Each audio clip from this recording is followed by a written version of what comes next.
호세아 7장 1절부터 14절까지입니다. 내가 이스라엘을 치료하려 할 때에 에브라임의 죄와 사마리아의 악이 드러나도다. 저희는 괴사를 행하며 안으로 들어가 도적질하고 밖으로 떼지어 노략질하며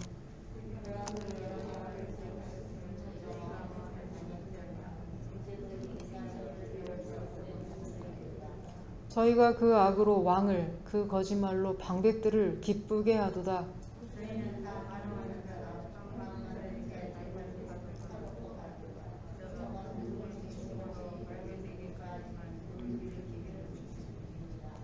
우리 왕의 날에 방백들이 술의 뜨거움을 인하여 병이 나며 왕은 오만한 자들로 더불어 악수하는도다.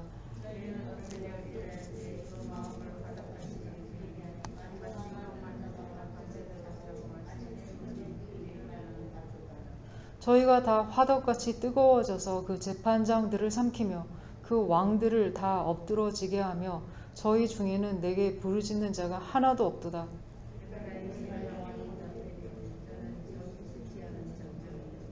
저는 이방인에게 그 힘이 삼키웠으나 알지 못하고 백발이 얼룩얼룩 할지라도 깨닫지 못하는도다.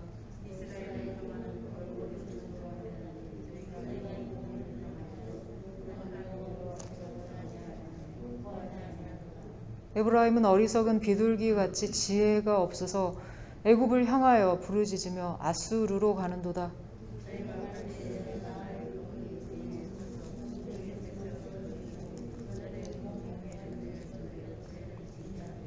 화 있을진저 저희가 나를 떠나 그릇 같음이니라. 패망할진저 저희가 내게 범죄하였음이니라. 내가 저희를 구속하려 하나 저희가 나를 거스려 거짓을 말하고 성심으로 나를 부르지 아니하였으며 오직 침상에서 슬피 부르짖으며 곡식과 새 포도주를 인하여 모이며 나를 거역하는도다. 아멘. 몸이 아파서 의사를 찾아간다면 아픈 증세를 자세히 이야기해 줘야 합니다. 그렇게 자세히 이야기해야 정확한 진단이 내려지고 빨리 치료를 받을 수가 있습니다. 그런데 자신이 통증을 느끼는 증세와 또 실제 병의 원인이 다른 경우가 있습니다. 복통을 호소해서 갔는데 안에 종양이 발견된다든가 두통이 생겨 병원에 갔는데 실제 원인은 다른 신경계통에 이상이 있다든가 하는 겁니다. 이스라엘은 어려울 때 하나님을 찾았고 의사이신 하나님께 기도도 했습니다. 그래서 하나님이 기도 소리를 들으시고 치료하려고 보시니 더 큰 병의 원인이 발견되었습니다. 1절입니다. 내가 이스라엘을 치료하려 할 때 에브라임의 죄와 사마리아의 악이 드러나도다. 이스라엘 백성들이 호소하는 고통이 다른데 원인이 있었습니다. 그들은 참으로 기도해야 할 것을 가지고 기도하지 않았습니다. 하나님은 이스라엘을 향해서 이런 상태에서 내가 너희를 어떻게 치료하겠느냐고 묻고 계십니다. 문제의 원인이 되는 것은 감춰두고 원인과는 거리가 먼 피상적인 것, 작은 어려움을 가지고 와서 아프다고 호소하면 어떻게 고쳐줄 수 있겠느냐고 묻고 계십니다. 현재 이스라엘의 심각한 병의 원인이 13절 하반절부터 14절에 나오고 있습니다. 세 번역에는 이렇게 되어 있습니다. 건져주고 싶어도 나에게 하는 말마다 거짓말 투성이다. 그들이 나에게 부르짖으나 거기에 진실이 없다. 오히려 침상에 엎드려 통곡한다.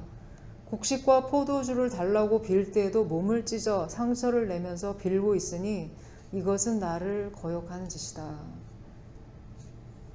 하나님이 이스라엘 백성을 진정으로 치료하며 구속하기를 원하셨습니다. 구속한다는 말은 어떤 사람이 빚을 다 갚지 못했을 때 대신 갚아준다는 뜻입니다. 하나님이 이스라엘을 구속하실 수 없었던 이유는 그들의 중심에 있는 거짓 때문이었습니다. 통곡하고 기도한 것은 맞는데 그들은 자기 죄 때문에 통곡한 것이 아니라 곡식과 새 포도주가 없어서입니다. 그럼 곡식과 새 포도주가 생기면 어떻게 될까요?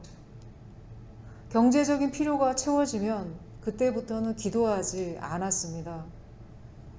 당장 닥친 힘든 일 때문에 기도하는 것이지 그 일이 해결되면 하나님께 나올 이유를 못 찾는 것과 같습니다.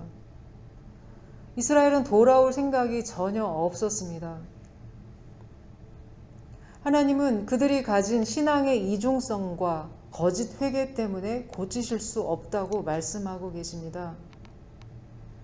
그들의 병의 원인은 탐욕에 있었습니다. 7장에는 이스라엘에 대해서 세 가지 비유가 나오고 있는데 6절에 그들의 탐욕을 달궈진 화덕에 비유하고 있습니다. 6절입니다. 저희는 엎드려 기다릴 때 그 마음을 화덕같이 예비하니.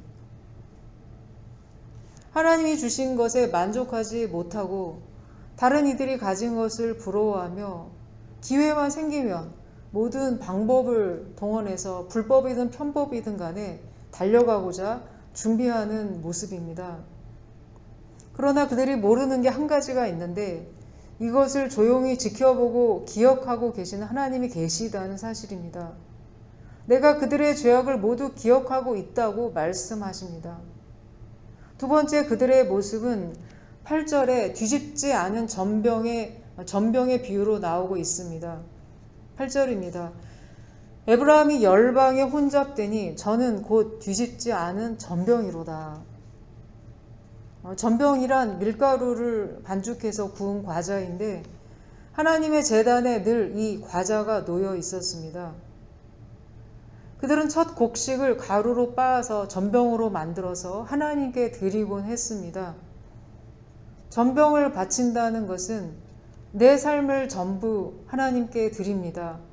우리는 온전히 주님이 주시는 힘으로 살겠습니다.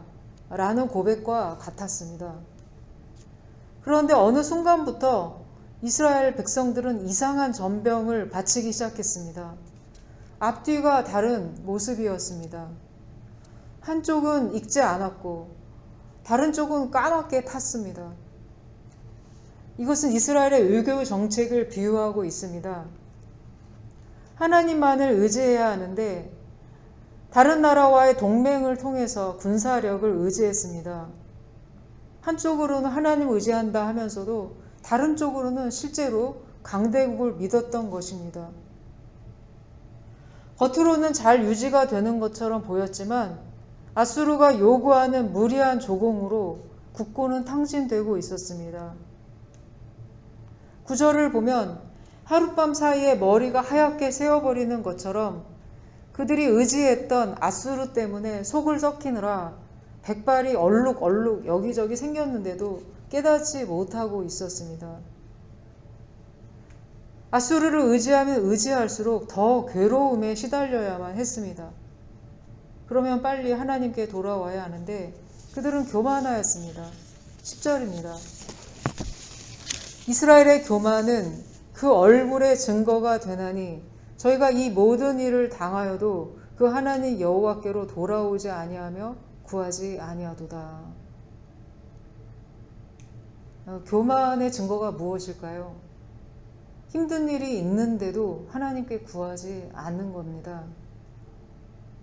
머리가 백발이 될 정도로 스트레스가 심하고 힘든 일이 생기면 하던 일을 중단하고 금식하며 기도해야 하는데 아무도 그렇게 하지 않았습니다. 어떻게 되겠지 생각하고 기도치 않은 겁니다. 믿는 사람의 가장 큰 축복이 무엇일까요? 문제가 있다고 생각될 때 모든 걸 다 바닥에 내려놓고 새로 시작할 수 있다는 점입니다. 하나님, 제가 여기 있습니다. 이렇게 빈손으로 왔습니다. 여기서부터 시작하겠습니다. 저와 함께하여 주옵소서. 이렇게 두 손 들고 기도할 수 있는 것이 믿는 자들의 가장 큰 축복입니다. 로이드 존스는 기도란 우리가 의지하는 모든 것을 내려놓고 그분을 의지하는 것이라고 했습니다. 세 번째로 이스라엘은 비둘기의 비유가 되고 있습니다. 11절입니다. 에브라임은 어리석은 비둘기같이 지혜가 없어서 애굽을 향하여 부르짖으며 아수르로 가는도다. 비둘기란 머리가 좋은 새는 아니죠. 이스라엘은 그렇게 강대국에 연신당했으면서도 같은 실수를 되풀이하고 있습니다. 어려움이 생기면 또 애굽이 도와주겠지. 애굽에게 부르짖고 아수르에게 도움을 요청하러 갑니다. 이것이 올무에 걸려드는 것인데도 깨닫지 못하고 있습니다. 하나님을 떠나 있으면 총명함이 사라지게 됩니다. 그리스도인이 하나님이 아닌 다른 것을 의지하려 할 때 처음에는 그 방법이 쉬워 보여서 택했지만 머리가 백발이 될 만큼 지치게 됩니다. 건강을 잃으면 모든 것을 잃는 것이다 라는 말이 있는 것처럼 그리스도인이 경건의 능력을 잃어버리면 모든 것을 잃게 됩니다. 하나님의 백성의 능력은 주님이 주시는 힘에 있습니다. 말씀과 기도를 통해 임하는 성령의 능력에 있습니다. 하나님이 원하시는 게 무엇일까요? 잠시 위기를 모면하고자 하나님을 찾는 게 아니라 그냥 그 위기가 지나가면 다시 기도를 그치는 게 아니라 죄를 버리고 바른 양심으로 회복되기를 원하십니다. 근본 원인이 무엇인지를 찾기를 원하십니다.